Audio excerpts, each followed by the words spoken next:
ومالين تاريخي وبرشادة مسلمين مينيسوتا ay ku qorayaan baal dahab gorsheegtada waqtiga magaalada Minneapolis waxay sheegaysaa 8 iyo qadar 15 daqiiqo waxaan hadda la aadaamayaa salaada maghrib Allahu akbar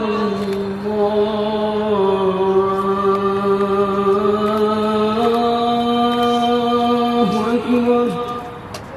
aadaanka salaada waxa uu ka mid yahay astaamaha islaamku leeyahay wuxuuna qofka xilligaasi aadaamaya oo muslimiinta xasuusinaya in la joogo xilliga salaada kuwaasi oo sida ugu dhaqsiyaha badan u soo beegsada isla markaana u soo degdega masaajidka si ay u dukadaan salaada xilligaasi taagan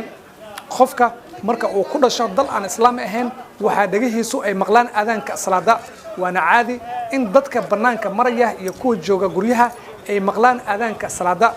balse arintaasi waxa isbedeshaa marka la yimaado wadamada qurbaha gaar ahaan dalalka reer galbeedka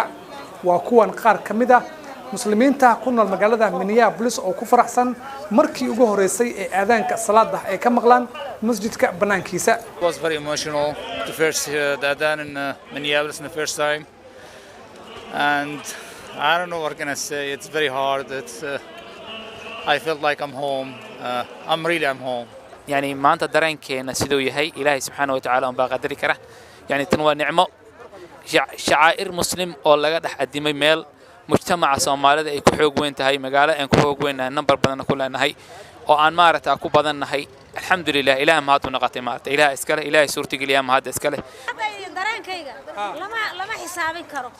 أنا جو ما ركتي هل كتشوفنا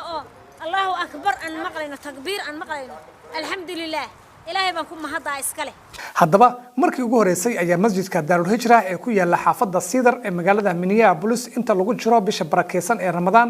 aadaanka ay maqli doonaan dadka banaanka maraya duqa magaalada Minneapolis Jacob Frey oo arintani qayb weyn ka qaatay ayaa TV-ga Universal u sheegay sida tan The city Daarul Hijra and the organization CARE have been working together. maamulka magaalada Minneapolis hay'adda CARE iyo maamulka masjidka Daarul Hijra ayaa suurageliyay in la helo fursad ay dadku aadaanka salaada ay ka maqlaan masaajidka banaankiisa maxay arintani uga dhigan tahay dadka muslimiinta ee ku nool dalka Mareykanka waa kan Sheekh Cabdiraxmaan Shariif oo imaamka masjidka Daarul Hijra ee ku yaala magaalada Minneapolis maanta xaqiiqatan waxay ka dhigan tahay maalin taariikhi weeye waa maalin Ilaahay subhanahu wa ta'ala uu nagu guuleysiyay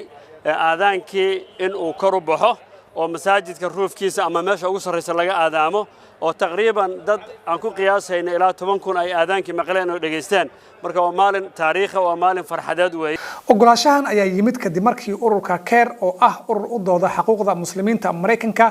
ay dadaal dheer u galeen sidii masaajidkaasi loogu ogolaan lahaa in codbaahiyaha xilliga aadaanka banaanka masjidka laga maqlo sida uu sharxayo Jeelani Xuseen oo madax ka ururkaasi waxaan ka fikirnay runtii oo fikrad murugu nagu jirtay in eedaanka kor loo dhageysto oo runtii xaq masaajid uu baleeyahay anaguna hadaan nahay hay'adii u dooda xuquuqda muslimiinta inaan runtii aan arinka wax weyn ka qabano marka alxamdulillah inoo suurta gashay si fudud waliba gaar ahaan duqa magaalada mayorka oo aad iyo aad noogu fududeeyay hadda waxa hortaaganahay masjidka Daarul Hijra waxaana alla mahadiis in lagu jiro bisha barakeysan ee Ramadaan isla markaana aadaanka masaajidka ay maqli doonaan cid kasta oo maraysa masaajidka banaankiisa taasoo dhacdo aan horay ugu dhicin gobolka Minnesota muslimiin badan ayaa si weyn ugu farxay in sanado badan kadib ay dhagahooda maqlaan aadaanka salaada iyagoo jooga banaanka masjidka waxaana xusid mudan in ay wadamo ay ka mid yihiin Jarmalka iyo Holland ay iyaguna ay ogolaadeen in aadaanka salaada laga maqlo masaajidada banaankooda Maxamed Musannuur deeq darajo Universal TV Minnesota